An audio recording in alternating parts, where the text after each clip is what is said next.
In the last chapter, we talked about proteins. One of the largest classes of proteins are enzymes, which are required for most of the chemical reactions in our body. In this chapter, we're going to be focusing on how biological chemical reactions occur and how enzymes catalyze these reactions.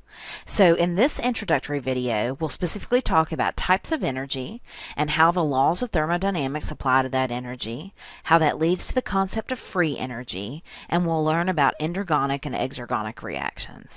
By the end of this video, you should be able to describe and recognize different forms of energy, as well as differentiate between endergonic and exergonic reactions.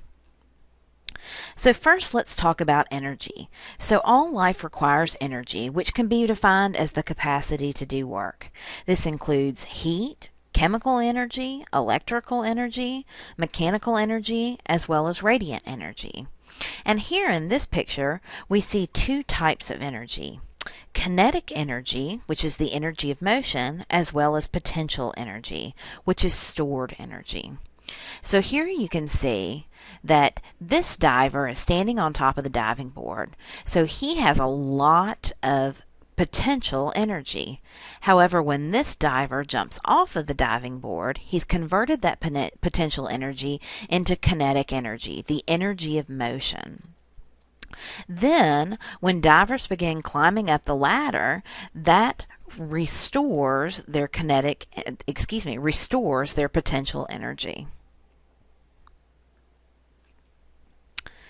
So now I told you that the focus of this chapter is going to be enzymes. So first, what is an enzyme? An enzyme is a protein that catalyzes a biochemical reaction. And by catalyze, I mean increases the rate of that reaction. Enzymes are required for metabolism, which is the biochemical use and modification of organic molecules to support all of the activities of life. And there are two major types of reactions that comprise metabolism. First, we have catabolic reactions that break down complex molecules to release energy. And second, we have anabolic reactions that require energy and use it to build molecules. Now, catabolic reactions, you can think of the reactions that digest your food to release the energy from your food, whereas anabolic reactions are reactions that build the building blocks of life, such as here, you see an advertisement for anabolic enzymes that would help a bodybuilder to build muscles. Now, the laws of thermodynamics govern this flow of energy in living systems, and the flow of energy in all living systems occurs according to these laws. So the first law of thermodynamics says that energy cannot be created or destroyed. This is often referred to as the principle of conservation of energy. And basically this means that the total amount of energy in a system and its surroundings is constant. The second law says that when a system and its surroundings changes state, that the entropy of the system increases. So this is often summarized as everything tends toward disorder. Now, this may seem strange that everything is moving towards disorder or entropy. However, if you think about it, sometimes even ordered processes lead to disorder of the universe. For example, even though making an organism may seem like a very ordered process, that organism frequently increases the entropy or disorder of the system. So for example, we as humans release waste, we generate heat, so all of these factors increase the entropy of the system. So now, how do we apply these laws of thermodynamics to a biological system? Well, the primary way that we're going to apply these laws is to determine whether a reaction is energetically favorable. Now, it's important to note that these laws don't determine the rate of the reaction. They don't affect how fast the reaction goes. However, they do determine whether it is favorable for that reaction to occur. So based on the laws of thermodynamics, we can derive this equation. Delta G equals delta H plus T delta S. Now let's look into that a little bit further. So delta G, as you know, delta means change. So delta G is the change in free energy. Free energy can be defined as the energy in a system that is available to do work. And how this is most important to us is that if delta G is a negative value, then the reaction is energetically favorable. So it's important that we can calculate delta G because it tells us whether a reaction can occur spontaneously if it is energetically favorable. Now delta G is equal to delta H plus T delta S. So delta H is the change in enthalpy. And enthalpy, for our purposes, can be defined as the bond energy of the system, meaning the potential energy that's stored in the bonds of the molecules.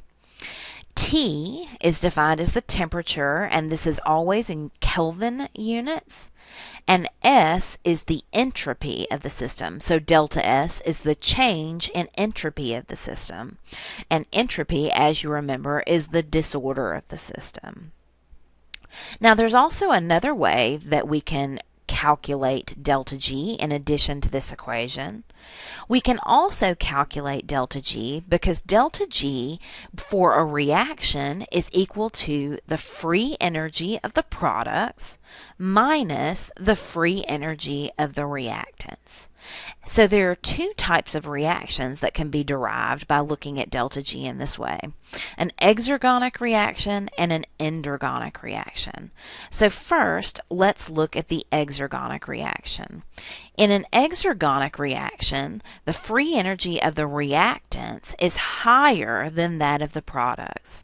So you can think of, as we move through this reaction, we're going downhill in energy. So this means that the free energy decreases from the reactants to the products.